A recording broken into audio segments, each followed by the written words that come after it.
Palabra la senadora Lorena Cuellar Cisneros para el artículo 69.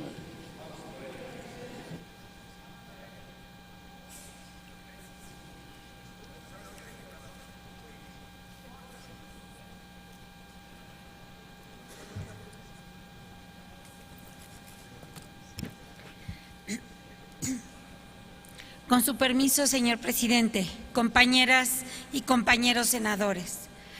Todos sabemos las principales razones por las que desde hace décadas el sistema educativo mexicano se encuentra en crisis. La visión clientelar corporativa y el uso político electoral que han hecho de sus recursos humanos y financieros tanto los gobernantes como la cúpula del CENTE, al grado de que es el único sistema educativo en el mundo que ha generado hasta un partido político. El poder de la cúpula sindical, en complicidad con los gobernantes y líderes políticos, ha sido tan grande que se ha salido de control, de manera que ahora se pretende poner límites. Sin embargo, el proyecto que hoy discutimos, francamente, deja una huella penosa y lamentable que empieza con las inconformidades de los compañeros maestros que se están manifestando en las calles. Aún más, limita su contenido a reorientar las perversas relaciones de poder entre la autoridad y una cúpula sindical que le interesa todo, menos la educación de los mexicanos. En ningún momento se pretende elevar la calidad de la educación. Es solo un juego de intereses en donde se pretende manipular la voluntad de los mexicanos, de un pueblo que exige diálogo y que sus representantes populares los escuchen. Lo que se pretende es imponer una reforma más administrativa y laboral que educativa, que es totalmente inconstitucional y afecta los derechos de millones de maestros. Es una vergüenza que en este Senado, donde se debe privilegiar el diálogo y los intereses de los mexicanos, no se tenga la disposición de escuchar y ser sensibles a la opinión de los maestros afectados y se prefiere aprobar dictámenes en media hora. Esta reforma omite temas sin los cuales el sistema no podrá superar sus limitaciones y desviaciones esenciales, particularmente en cuanto se refiere a un centralismo obsoleto, corporativo e intolerante, que menosprecia no la capacidad de opinión, sino de decisión de las entidades federativas, de los educadores, de la comunidad y de los padres de familia. La descentralización educativa vigente se reduce a la corresponsabilidad del gasto y las atribuciones administrativas, pero no a la corresponsabilidad en la toma de decisiones del contenido y la orientación del proceso de enseñanza-aprendizaje, con todo lo que ello implica. Reitero, es una reforma administrativa, no es una reforma educativa. Este país necesita una transformación que construya una concurrencia de atribuciones y facultades con primacía de los gobiernos locales, abocada a la gestión de los aspectos sustantivos de las políticas y del sistema educativo nacional.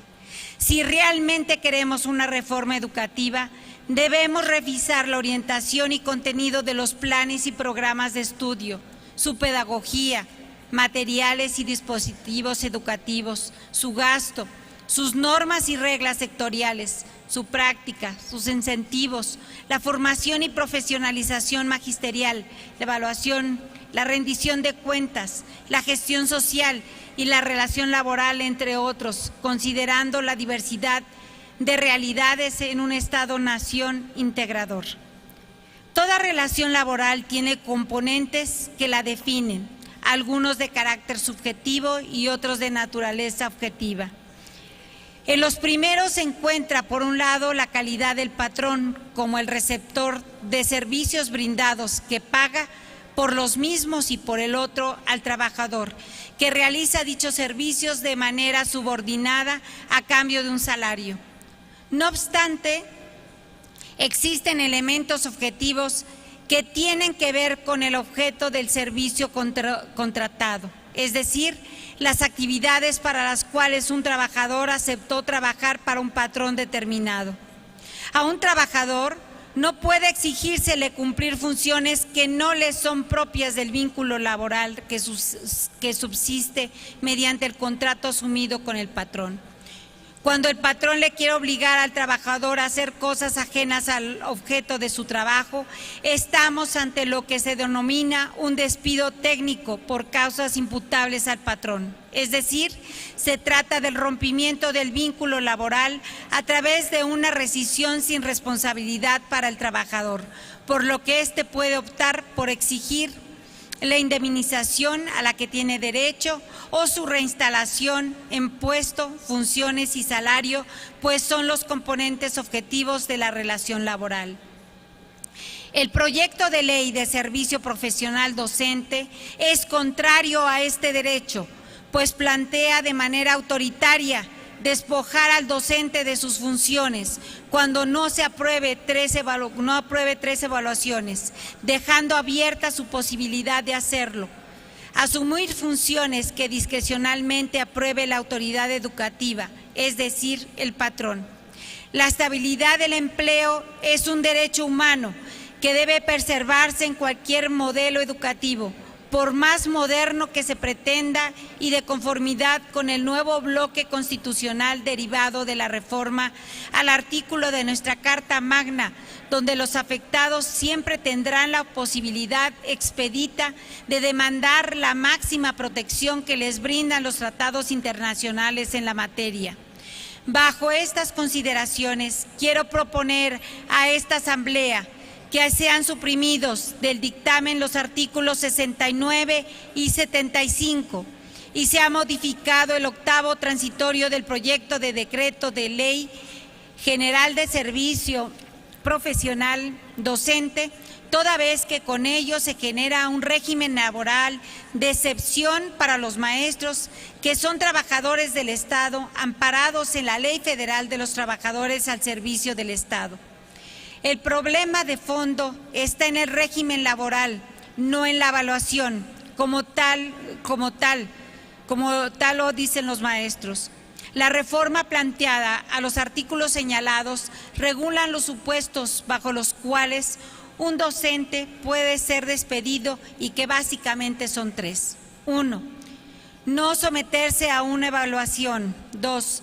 Faltar 3 días consecutivos o discontinuos a laborar.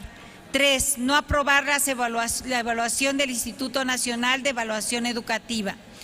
En los 2 primeros supuestos es irresponsabilidad para la autoridad educativa y sin necesidad de que exista una resolución del Tribunal Federal de Conciliación y Arbitraje. Para el caso de la evaluación del Instituto Nacional de Evaluación Educativa, se plantea que al ingresar se dé un nombramiento de base definitivo si en los primeros 6 meses no hay una nota desfavorable en el expediente laboral. En términos de la ley, pero estará a prueba 2 años, al final de los cuales se someterá a evaluación y en caso de no cumplir con el nivel de desempeño que plantea la ley, será despedido sin responsabilidad para la autoridad educativa.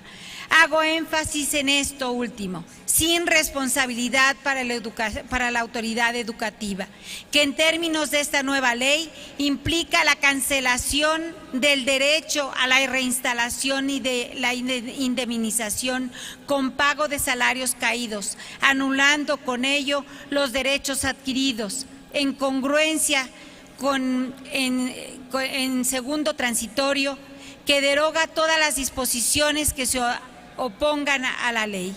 A todas luces, este es un acto que además de autoritario es inconstitucional y violatorio de derechos ya adquiridos por parte de los docentes y por si fuera poco, atenta contra la estabilidad en el empleo por la readscripción de los maestros a las llamadas plazas administrativas. Por lo anteriormente expuesto y fundado, someto a la consideración de esta Asamblea que se eliminen del dictamen que estamos discutiendo los artículos 69 y 75 y se modifique el artículo 8º transitorio para quedar de la siguiente manera. Octavo, al personal que a la entrada en vigor de la presente ley se encuentre en servicio y cuente con nombramiento definitivo, con funciones de docencia, de dirección o de supervisión en la educación básica o media superior impartida por el Estado y sobre los organismos descentralizados, termino. Se les respetará de forma irrestricta sus derechos laborales. Es cuanto, señor presidente. Gracias, senadora.